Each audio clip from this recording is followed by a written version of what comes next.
Retro. And welcome everybody to another episode of the Animaniacast. So you gotta think of something. Come on. What's wrong? Oh, I started a rival paper to ruin Babs. Sounds not surprising and awful. Exactly.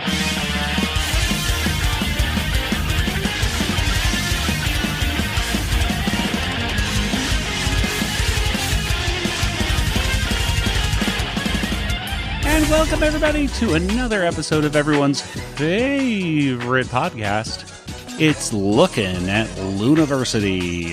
Yep, it's the spin-off series of Talkin' Tiny Toons, which we all know is the sister series of the Animanicast, where we talk about all things in the Reuggerverse. But today we are talking about... today we are looking and talking about the third episode of Tiny Toons Looniversity. We're going to be revisiting all of our favorite jokes and any cultural references that might pop up. And of course, in the end, we're going to give this episode of Tiny Toons Looniversity a Water Tower rating. I am Joey, and with me are my co-hosts. There's my brother Nathan. Well, what is it? Jealous of all my free tomatoes? Don't remember that line at all. And across the country in Georgia, there's Kelly. Hello. Okay, what was the free tomatoes thing? That's at the end. Okay, well, maybe by then I was like... At the statue. Oh, well, I saw Lucky's got all these free tomatoes. Yeah, that's great. Okay. Jeez, Hilarious. That's a funny line. That is a pretty funny line. I don't know why I didn't hear that, but okay. Well, there we are. Hey. Well, yes, we're talking about episode 3 of the Tiny Toons Looniversity show. And I don't know, if someone were just to ask you about this episode, just to summarize it up in just a few words, what would you say, Nathan? Well, I guess I would say that, like, I hear secrets that you keep when you're talking in your sleep, I guess. Kelly, what about you?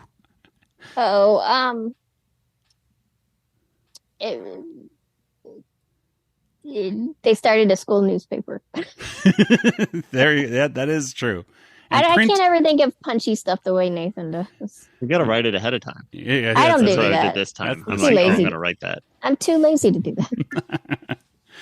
Yes, well, print may be dead, but not according to Babs Bunny. She's like, in this episode, she's definitely wanting to start a school newspaper for her own reasons, but we'll get into that in just a little bit. But before we talk about all that Tiny Toon stuff, we got to talk about some of the last few thoughts that almost a month ago, actually, now when this episode comes out, it will be over a month ago, I asked people on Twitter, X, whatever, Facebook, etc., to share with us some of the things that they really liked about the Animaniacs reboot, because, we don't want to leave that show on a downer note.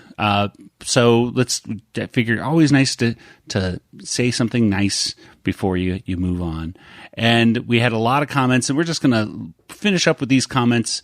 And then next episode, I guess we're gonna talk about our rankings of the episodes of the Animaniacs reboot in general. So Nathan has the master spreadsheet.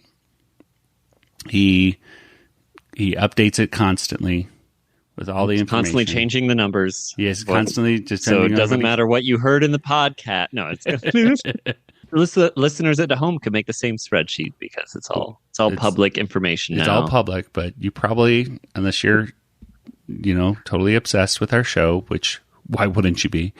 You probably don't keep a spreadsheet, but we'd have one. Don't worry. We'll talk about which ones we like the most and which ones were at the bottom of the barrel for us next week. So that should be interesting. Mostly the positive, because that's what we care about. Yes, exactly. But we'll see if we still agree with those rankings, because sometimes after you hear some rankings, you're like, really? We would like more. Yeah. Sometimes you get and you're like, oh, I shouldn't give that higher or lower or whatever. So I'm curious to see what the heck our scores will be. But let's go ahead and just share some of the positive reboot stuff. I'll just read these off, and then as you two, have thoughts or anything to expand upon them, blurt them out. So let's go to Toon Skunk. Toon_skunk said, love some of the music, particularly the song Reboot It. I love the Marie Antoinette skit and the fact that they brought back the Hercule Poirot spoof. What I didn't like was that it's just the Warners plus Pinky and the Brain. I missed the full cast. Seems like Toon Skunk just saw the first season. I don't know. But it says right here, this one's from Winks, which I'm not even going to spell that one out there, but it says, I enjoyed all the references to Yakko's popular Nations of the World song. There was a lot of them. Sir Hamster says, honestly, when I first discovered the reboot, I was pretty sad to see a lot of the side characters gone. However, they did make an appearance featuring Chicken Boo, which is my favorite episode. What? No, I'm kidding. To be honest, I love to see more of the old side characters pop up again. I agree with that. Bob Germanovich says, I really enjoyed the one about the day in the life of getting a TV show greenlit. That's a third season one right there. I think, right? Yeah. Sarah12525 said, Pinky and the Brain, as usual. Alec says, the fun theatrical dragon. He was nice. The dragon. Also, the songs were fun. I think we might have said that one already, but it's worth repeating, I suppose. Joker Freak says, the best part about the reboot? ? Well, the Animaniacs all together again, for one, did it for me. And Donner says, I really like the part where the Warners did anime transformations. That was a big moment of that reboot. That had people that talking. The trailer, even just seeing oh man, yeah, that visually was something very exciting and new, and it had the fan community really excited. It was kind of speaking of the fan community, it's kind of disappointing though that as the reboot has kind of winded down and not done anything, it's a different. I don't know if it speaks to the reboot or if it speaks to just fan life in general, where if it's not new anymore, if there's not new content coming out, the amount of discussion and revisiting goes down to zero. I'm not exactly sure what that is. I think it's a combination, perhaps, but maybe not. I don't know. It's different for me because I'm such an old school kind of person when it comes to content of just still talking about Star Wars from 1977 and 1980, etc. Oh, yeah. I still talk about Young Indiana Jones and Sequest all the time. Exactly. And there hasn't been any new content to that in, 20-something years. So it's odd to see something that's not even a year done. And people are like, okay, next thing, move on. And but I don't know if that, again, I don't know if that necessarily speaks to, I think it's part and parcel, a little bit like maybe quality of the show, but also just fandom in general is just moves on to the next thing, and if it's not new, it's why talk about it. Well, there's so much, and there's always too much content. That's the thing. There's just too much content out there to discuss. If you're a fan of any one thing, it's like, oh, you're also going to like this other thing too. There's going to be right. I mean, there's so much. Netflix connects you to the next thing. When you're done with the series, it says immediately, like, you might like this next show. And so, okay, I'll move on. It's like, maybe I'll like that. Yeah, I did. Why I like rewatch it? I don't even know. Yeah. There's so many shows we were talking about in before recording. We were or during our bonus audio thing. We were talking about the Star Wars shows, and I really want to rewatch like Obi-Wan and stuff, and Andor and all that. But when they've got like the fan edit coming out at some point, the special effect. I don't know if you saw the trailer for that. No, like he works for like Hollywood and special effects and everything, so he's like changed some of the blues and things like that. And I'm like, oh, it's kind of I'll check that out just to make it a 2-hour movie. Oh, and he condenses everything down to 2 hours. Yeah, something like that. And I was like, cool. Oh, check that out. So it's definitely possible. I mean, you could do it. Just cut down the Princess Leia chase scene, and you're like there. Yeah, grown adults can't catch a 8-year-old for the life of them. They're like, well, I can't get her. That's one of the things that he'll cut out is like, you know, just like little things like, just get her. Boom. We got you. Well, anywho, let's go ahead and let's talk about Tiny Toons. Okay. Let's look at Looniversity, as Nathan put down in our show notes. Today's episode, let me pull up today's thing. Oh my gosh. The notes I put it down. Okay. Today's episode. All right. You're all ready for this? Premiered on Max on Friday, September 8th of 2023. But its air date was Saturday, September 16th on Cartoon Network. So Nathan, you had 2 dates to choose from, which you might pick one or you might pick both. But let's go ahead and look at some Looney trivia with Nathan, and please give us the Looking at Looney Trivia theme song. Let's give them September to talk about. Something loony to figure out. Talking about September Looney facts. Facts. Yeah. September 8th. Let's start with that. I'm going to do an episode fact, and it's relating to the episode and September 8th. So here we go. In the theme of news and forgiveness of past crimes that people have done, on 1974, on September 8th, Gerald Ford signs the pardon for Nixon for any crimes he may have committed while in presidency. So there we go. It's very... it also may be related to now time, you know, who knows? Well, okay. Well, what about, you have anything else? September 16th. September 16th. Okay. Some generic September 16th facts just to fill in some time. So Nick Jonas was born 1992. Amy Poehler was born 1971. Molly Shannon was born 1964.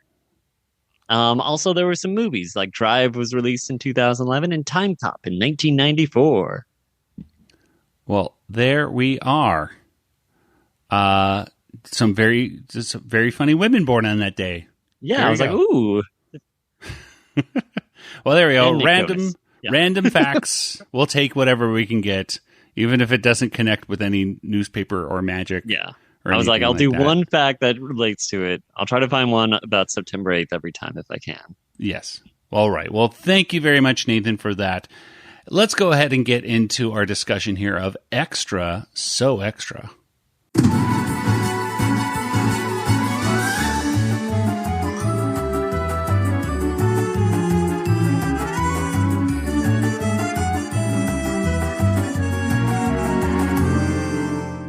So Extra was written by Ben Simon, and the storyboard was by Andrea Reyes and Nicolette P. Wood, directed by Tracy Honda, and once again, the animation's by Snipple. And so this one is kind of, you have 2 plot lines, and we're going to split this up a little bit differently today.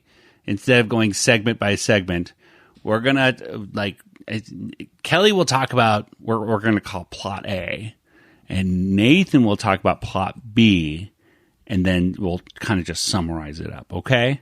So here's the basic setup of this. So Sweetie's telling Hamton personal information in, this photo booth. And I never use that toilet again. That's my terrible secret. I won't tell a soul. Now say cheese. And afterwards, we find out that everyone just likes to confide in Hamton. So this is something that's kind of a carryover from the previous episode, where Hamton kind of acts as kind of this psychologist kind of character. But Hamton says, don't worry, all of this stuff is kept secret. It's in my vault and in his mental castle. What do they call it in Sherlock? His brain castle or something? Mind castle, I think. Mind castle, yes. Mind castle. His mind castle. Mental palace or something too. Yes. Or, yeah, maybe it is Mind Palace. Okay, Mind Palace. So inside Hampton's Mind Palace, there's a vault. And there's an orangutan that keeps all the secrets in different security things, which he does use his butt to do a security thing on, which is kind of a gross. It was the first time I remember seeing something on the show that I was like, oh, gross. I don't like that joke. But characters are allowed to think of gross things. that's true. Well, He's just thinking about it. Well, also at the Lou Brew, Buster gets accepted into the mentorship program. And of course, he assumes, well, this is great. My mentor is going to be Bugs Bunny. And Babs is incredibly excited because she'll be able to add this story of Buster getting into the internship program and working with Bugs Bunny into their family scrapbook. So she'll make sure to get like a clip from the newspaper to put into it. And that's pretty much it. There's some cultural references here. The one that I had no idea about, but my wife heard it. She watched the episode with me and she heard smize. And she goes, I don't think anyone under the age of 30 knows what smize means. And I was like, I don't know what smize is. And she goes, it's smiling with your eyes from Tyra Banks from like, I caught that. I wrote that. I didn't know what that meant. Yeah. What was the show that the model? What's that model? America's show Next Top Model. Next Top Model. I guess that's where it comes from. Tyra Banks would say that. I'm assuming on that show. And you learn that Buster's middle name is Fillmore, according to this. I wonder if that's. I didn't bother to see if Buster had a middle name in the original series, but according to this, it's Fillmore, which Plucky laughs at a bit. So there's our setup. What did you guys notice? Did you guys notice anything that I didn't mention, or any funny moments, things like that? Kelly, let's start with you. I guess it was kind of funny that the way it opened, it was sort of like a confessional booth. And it turned out just to be a photo booth. Yeah, that was it. Although I knew right away. It's like, well, that's Hampton's voice. Like, yeah. But the way they had him kind of hidden behind the screen and stuff was kind of interesting. Yeah. I just looked it up, by the way. Buster's middle name in the original, James. Yeah, I looked that up too. I was like, oh, weird. Very different. Just James. What a very not as interesting as Fillmore. Well, Nathan, what about you? Notice anything else that I did not mention? I like that Plucky says he doesn't need a mentor because he's too, I don't know, something about it. I just assumed that it was going to be that he was going to get a mentor in this episode for some reason based on that line, but he doesn't. When Babs pulls out the scrapbook, I thought that their parents kind of looked like they do. That's what I wrote kind of on my notes, is that it's interesting. And then I'm like, well, maybe that's Babs and Buster Bunny got married and had kids, named them Babs and Buster Bunny. There you go. And now this is like a sequel to that. It's just I did have that thought cross my mind for a split second, and then I quickly realized that's impossible because yes, but I thought the same thing. Like, boy, Babs and Buster's ancestors sure do look a lot like them. Like, I thought that was a little odd. It's almost like, but it was also kind of odd in like Back to the Future 3 when Marty goes back in time and his mom and his great-great-grandfather look like him and his mom. Exactly, yeah. So, who can say? It's weird. Like his own dad doesn't look so much like him, but his great-great-grandfather does. Exactly. Well, and also I learned that according to this, that Buster and Babs are apparently from Burrowville, maybe? According to the little, they were on a float and it said Burrowville, which I can only assume is their hometown, maybe. Mm-hmm. Well, anyway, that's the setup. Kelly, why don't you tell us what is in our A plot here dealing with Babs and the newspaper? Okay, so because she's got the scrapbook, like you said, but Babs wants a picture of Buster to put in the scrapbook, and she goes to the newspaper stand at the school, and it's empty except there's a raccoon living there. It's got it all decorated and everything.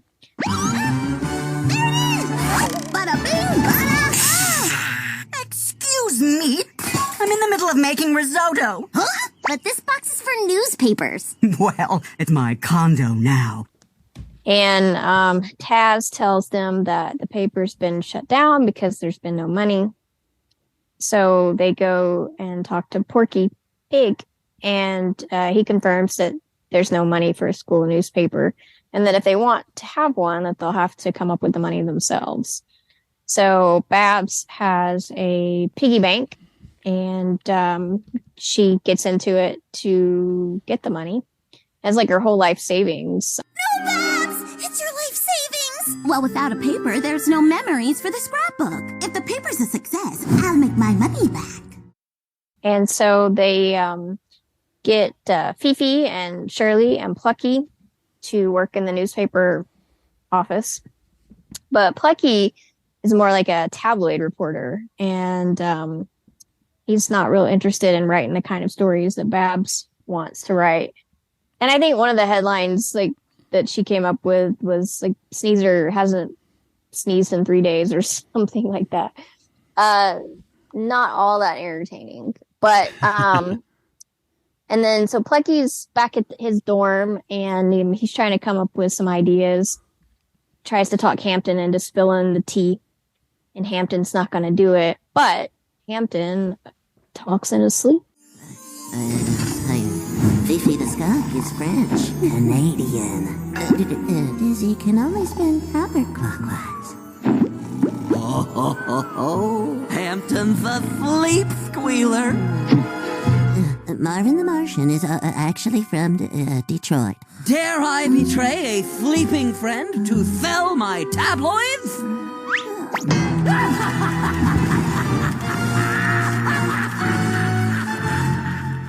Plucky took all of that information that Hampton spilled and turned it into a tabloid paper.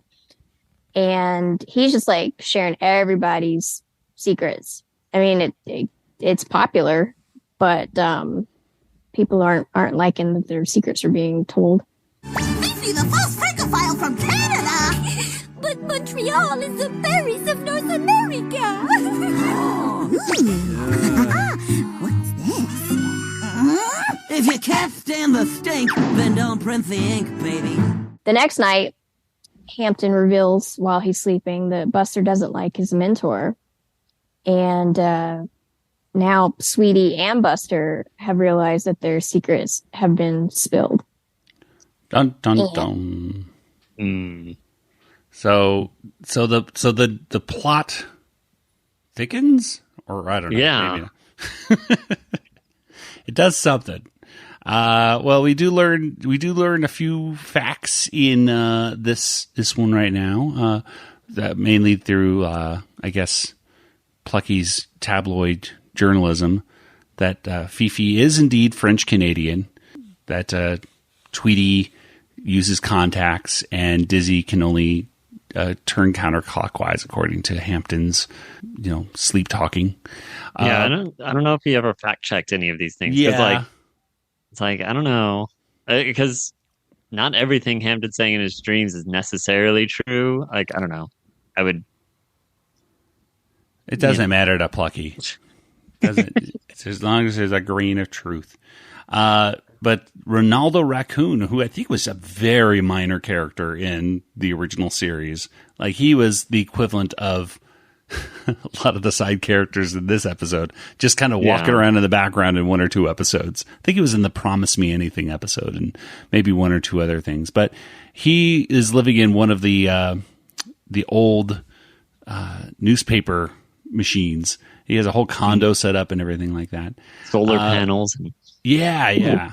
He said something about your paper needs to be lean and mean, like him at Fire Ireland in July. Ireland.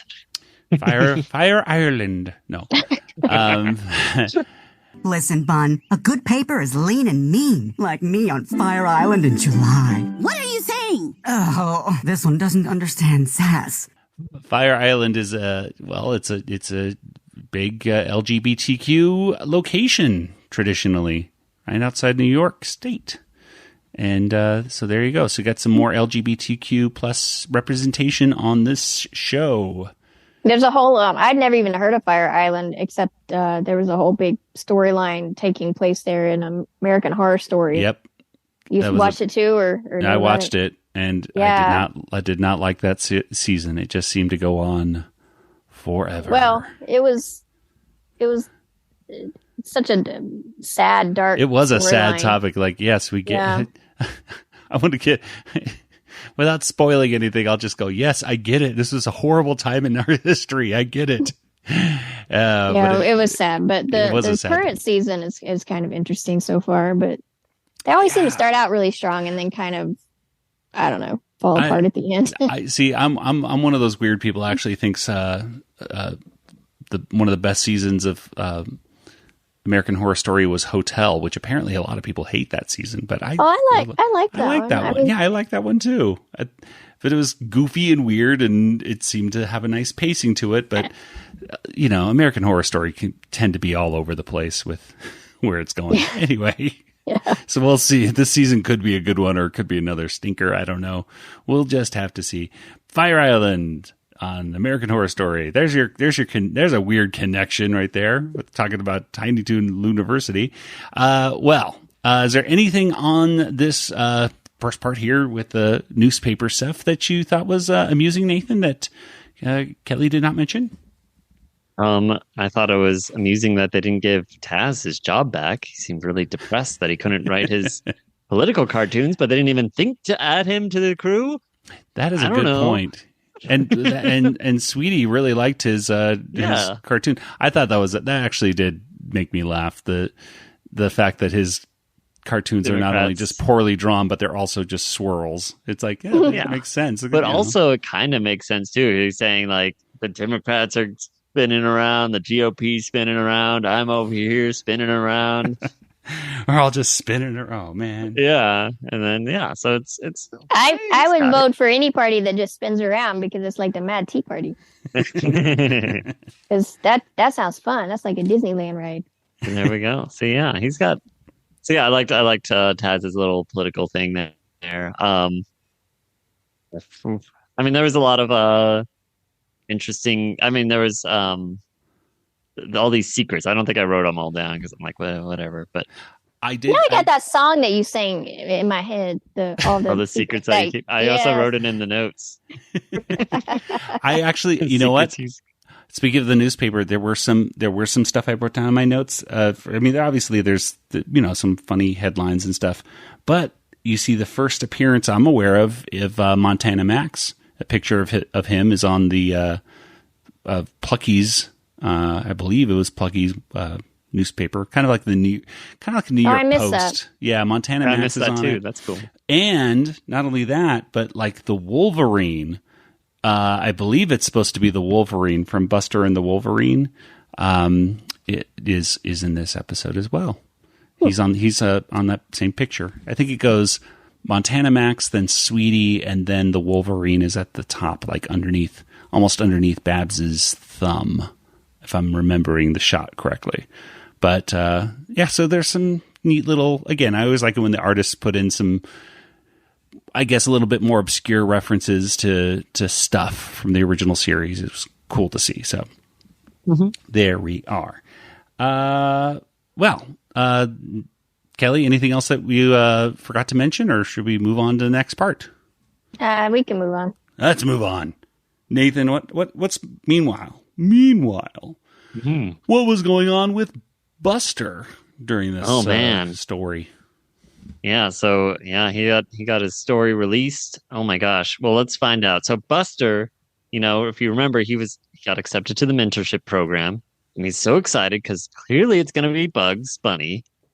He goes into the room for the mentorship office. I don't know what this room is. It's a dedicated room, and Bugs Bunny is there. He's like, I hope you're ready, because here's your mentor, and it's Merlin the Magic Mouse. I'll be his mentor now. And Merlin does a couple tricks or something. Bugs Bunny leaves the room, and Buster's like, that's cool, toying trick there, and he leaves. Goes into Bugs's office and tries to get Bugs to be his mentors because he wants someone that's more famous or something. But Bugs Bunny says, like, just give him a chance. You only had him for like 5 minutes or something. So he says, fine, I'll go find Merlin and apologize. Then we find out he wasn't talking to Bugs Bunny. This is Merlin the whole time. Merlin pops out using his magic wand. He's not upset that Buster was making fun of him. He's still willing to teach Buster all sorts of great illusions. So he's mid-sentence. He stops talking and turns it into a cardboard cutout. And Buster assumes like, oh no, he's been cursed. And then he pops out again from under a desk and he's like, how did you do that? And then he sings the whole song about it was just an illusion. How did you... Illusion, my boy. Here, let me explain a bit more. G-sharp.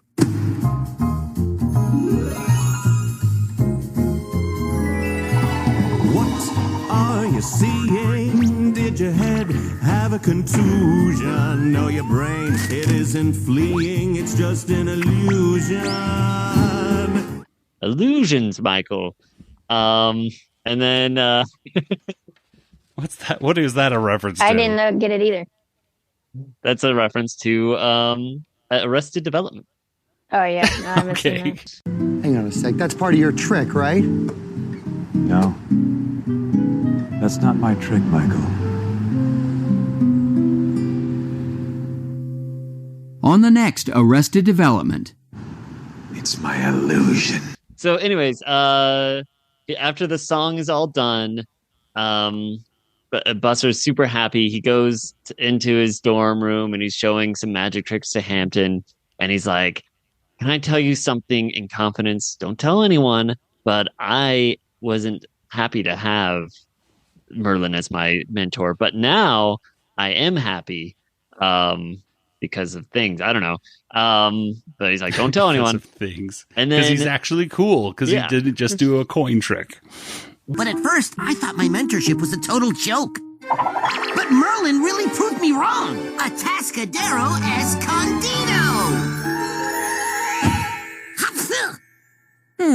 I thought I heard Buster's annoying voice. Oh, well. But then he sees in the paper the next day that he's been misquoted. He's super upset. He runs into the office, and that's now we got the A and B now. Now the gang has to decide, like, wait, what's happening? Sweetie has her secret been told. Buster's has his secret told. So they figure that the one connection is Hamton is the only person that they told each. So they're like, well, let's go spy on Plucky. They do a whole like night. What is that called when you stakeout? They're staking out Plucky, and they see that he's like being really nice to Hamton. Like, well, clearly he's getting something out of this. And then as soon as Hamton falls asleep, he tells him that Bugs Bunny likes some sort of vegetable or something. I don't know. I can't remember. Bugs Bunny prefers parsnips. Keep the secrets coming, you sweet, sleeping, secret-spilling swine. Hampton tells secrets in his sleep and Plucky's using them to write the stories in his paper? Brain sing. Which I was like, Bugs Bunny's talking to Hamton? What's going on? Buster the Bamboozler, as he is now known because of Merlin, is going to teach Plucky a lesson. So Dean Granny and security officer Yosemite Sam, they go into Plucky's dorm and they say, Hamton, you're being expelled for selling everyone's secrets to Plucky or something. And, Hampton's really upset about all this, obviously. He starts crying. He's like, I didn't sell the secrets. And like, well, can you prove you didn't? And he can't. So he's going to get expelled. So then Plucky admits that he did it and he liked it. And they got it on tape. By them, I mean Hamton. He's got it on tape. But then he unzips himself and he's Buster. Granny is actually Babs. And Yosemite Sam is actually Sweetie. It was all a trick. And they're going to put it in the newspaper tomorrow, then tell everyone that Plucky was stealing these secrets from a sleeping pig. I don't know. So The next day, everyone's throwing tomatoes at Plucky, and everyone's bought all the newspapers. Babs has got all her money back, and she hires Plucky to be a writer for the newspaper, and that's it. The end. The end.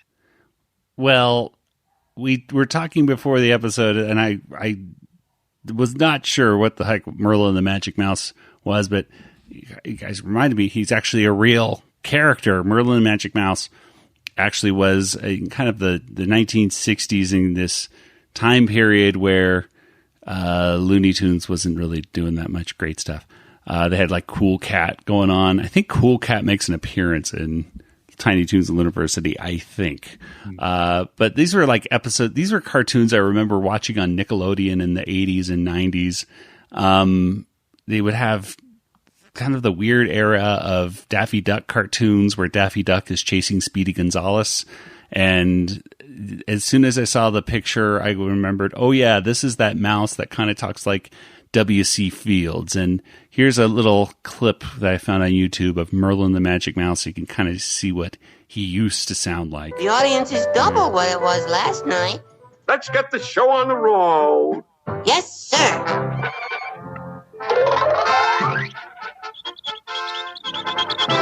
Good evening, ladies and gentlemen.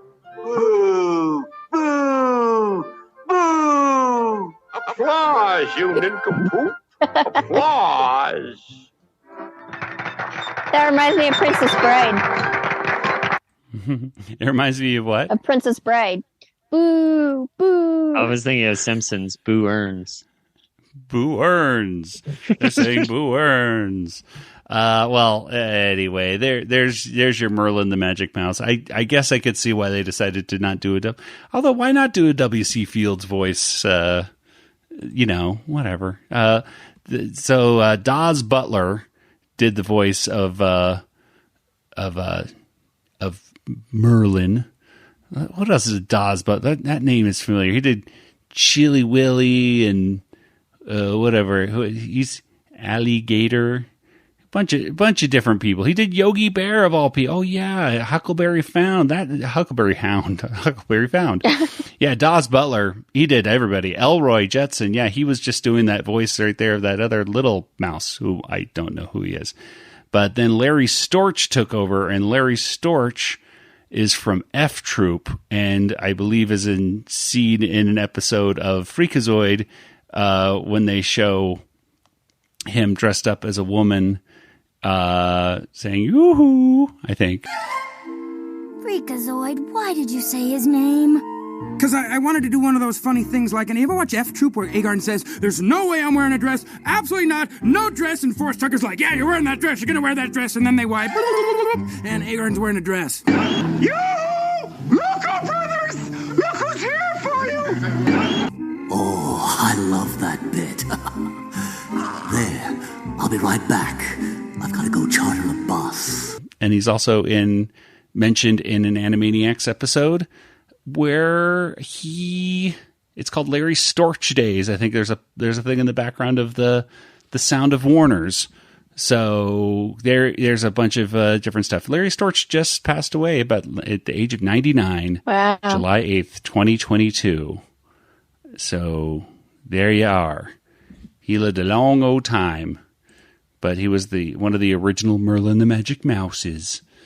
Let's see. Other references to things. What did I write down? Anything? I don't know. What? I don't really have any references other than I wrote the magic words are all cities in California. Oh, yeah. I was just like Atascadero, Escondido. It's like, oh yeah, that's funny. I was. That's apparently what he would say in the original too, which is that's funny. Yeah, I really do sound like magic words to me when you listen to them. Escudero, Escondido. I was like, I didn't know those were cities in California. I knew the Calabasas and Pasadena, of course. But. Yeah, I think I've passed by Escondido and Atascadero. I know Atascadero prison. Probably, yeah. And obviously Calabasas and Pasadena, those are the more well-known cities, I think. Mm-hmm. But yeah, there's some There's this funny little reference right there to California. Well, what were some things in here that you thought was amusing? Kelly, let's start with you.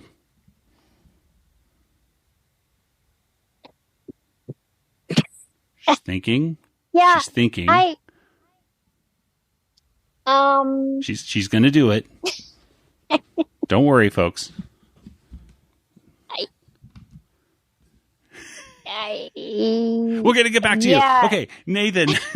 Nathan, what do you think was amusing in the B plot line? I liked the song was fine. But was it amusing? We found out that I guess did Sweetie poop in the bird bath? Is that what we're supposed to? Yeah, there's a whole thing at the beginning where she said I never use that toilet again, but then her secret was that she used the bird bath as a toilet. Yeah, she confused the bird bath for something else. But then that was a little confusing to me because I'm like, you wouldn't call it a toilet if it was a bird bath, right? Yeah, sweetie, what's going on with that? I don't know. It's like she still thinks it's a toilet, even. The quick line that I thought was funny in this one was they mention the how stinky the dorm is because it smells like a shoe with seafood in it. Yeah, and it's like, oh, that's gross. And then sure enough, when they go into the dorm, Sweetie, or no, it was Hamton wasn't it? Yeah, he's in the Hamton closet. finds a shoe with shrimp in it, and he eats the shrimp. That's gross. So yeah, it was kind of gross, but it was like just a neat little, like, oh, you're going back to that joke of the shoe with seafood in it, but okay, it's enough time, Kelly. You got to think of something. Something. Well, I mean, I guess it was kind of amusing that they all like pretended to be, Granny and other people at the end, and Plucky was really freaking out, and his eyes got all bloodshot and everything because he was just panicking so much. Speaking of Granny, I was surprised to see that Candy Milo voices Granny, and she voices Sweetie in the original series. So there you go. See, there's an original cast member doing something different on this show. That's cool. Now voicing the Granny instead of Sweetie. Just thought that was interesting. I thought this episode kind of ended like 6 times. It felt like there were like, like it seemed like it ended when he's like, "My work is done," and then he flies into the moon, and you're like, oh, that could be the end of the episode. And then I don't know. I think that's probably why I didn't remember that whole tomatoes collection thing because I was kind of like, I get it. Okay, moving on. Like there is a bunch mentally of, tuned out. If you freeze frame the last like 6, there's a bunch of newspaper headlines, and some of them are kind of funny, but I can't even remember for sure what they are. But like the very last one of them said can't stop. One of them said can't stop spinning. The spin. Yeah. It says press malfunctions. Take shelter from projectile papers. Yeah, because they're spinning at the screen. I was like, yeah, that's cute. that was cute. Yeah. He was very much like the magician mouse. He was kind of very much like the great. Was it called the Great Gazoo in the Flintstones or something? He was all powerful. Hey, dum dum. I did like that Buster was getting kind of annoyed. He's like, I got so many coins now, and he can't quite get himself out of the becoming a chair. It's just because he's still trying to figure out his magic. Whoa, speaking of Nathan and the Zoom just turned into a chair. I did. It's too dark in this room. There is so funny. Anyway, whoa. I'll have to put that on Instagram to show people what the heck I'm talking about. All right. Well, I also liked, one of the things I realized, I don't know if I necessarily like it, but I realized that they don't have the post-credit gags anymore. I guess you even call them that. They were much funnier, I think, in Animaniacs, but they still had them in Tiny Toon Adventures where they would have the characters say one last thing. And they still kind of do have that now with the That's All Folks kind of, endings that they're doing with the last week it was the pizza, Warner Brothers logo. And now this time it was, Yeah, and this time it was actually Porky Pig doing his thing. So, but then followed by Merlin again. Right.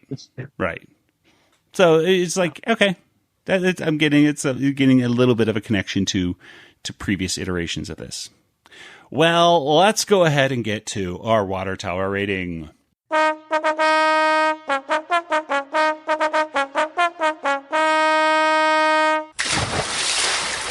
Well, out of 5 water towers, how many would you give this episode of Tiny Toons Looniversity?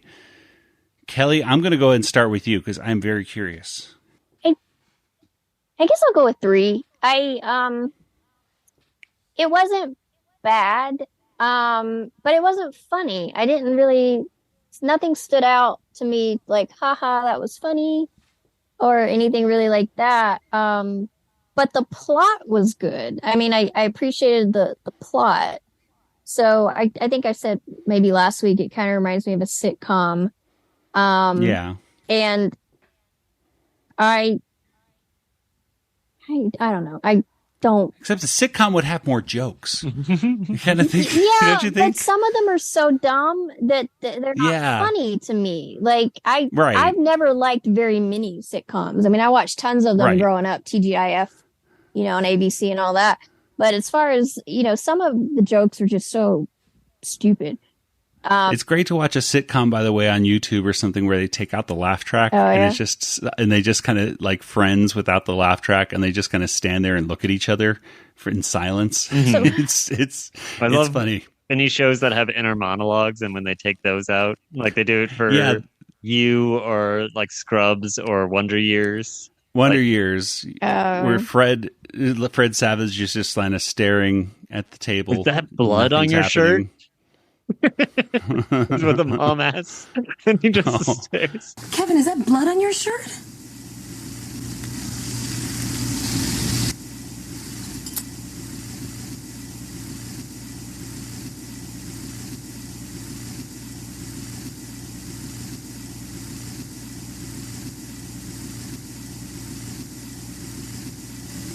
It's ketchup. Ketchup? Yeah. Ketchup. But anyway, just watching it straight for the plot, it was fine. The plot, was kind of interesting in and of itself. And at least they didn't put in a bunch of like stupid jokes, like, "Oh, I see what you did there. That was really dumb." No, I mean it was fine. I just wish I found some of it funny. But yeah, it was a decent story. All right, Nathan, what about you? I'm gonna go with 2.5. I don't know. I think I liked it a little less than last week's. I do like the animation in these episodes. It's engaging seeing like Plucky's face sometimes as he's trying to write his thing. Wait, I don't know. What did I give last week? 3. Oh, well then I probably need to get him downgraded to 2.5. I was kind of between the two of them, but I definitely liked it less than last week's. So sorry. All right. Changing it. So yeah, I changed my answer. Yeah. So 2.5. It's again, though, I agree with Kelly. There's nothing like bad about it. It just wasn't very funny, and the song was a bit. And then the 2 plot lines were just kind of mostly separate. I don't know. They worked them together, but I don't know. Well, this is going to be the 3rd week in a row of triple agreement then, because it's 2.5 for me as well. For the exact reasons you guys were saying. It was not as good as last week. It was fine plot wise, but I do wish they had more jokes. I thought it's David Arrigo is doing Plucky and Hamton's voice. I think he does an amazing job on that show. I think he's probably my favorite. He does such a good job just hitting both of their personalities, and they have these conversations. I'd love to, hopefully I'll be able to meet him again and, see him in one of these cons I'm going to with Tom and Paul again in the next few months, because I'd love to see, to talk to him and just see how he recorded this stuff, especially because of all the different recasts and everything like that. I don't know how much of it he was able to just go back and forth, like a natural back and forth with him and, as Hamton and Plucky talking back and forth with each other, like Harry Shearer might do with Mr. Burns and Smithers. But it's really impressive. I kind of am over the whole meme faces that Plucky does. His eyes do a little too much of that, but other than that, I think the characters are very true to what they feel right to me. At least Hamton and Plucky really do. So that's good. And I will say that everybody who does the voice cast does a great job in this show. But he's, I think, for me at least, most consistently impressive for me. But there you go. But the episode itself, it could have been funnier. So 2.5. All right. Well, let's go to get some contact information. Nathan, where can people find you? I'm back on Twitter. I'm back on Twitter now. Django FT, that's me. All right. And Kelly, what about you? I'm also on Twitter still, X, whatever, for the time being, because I keep... X again?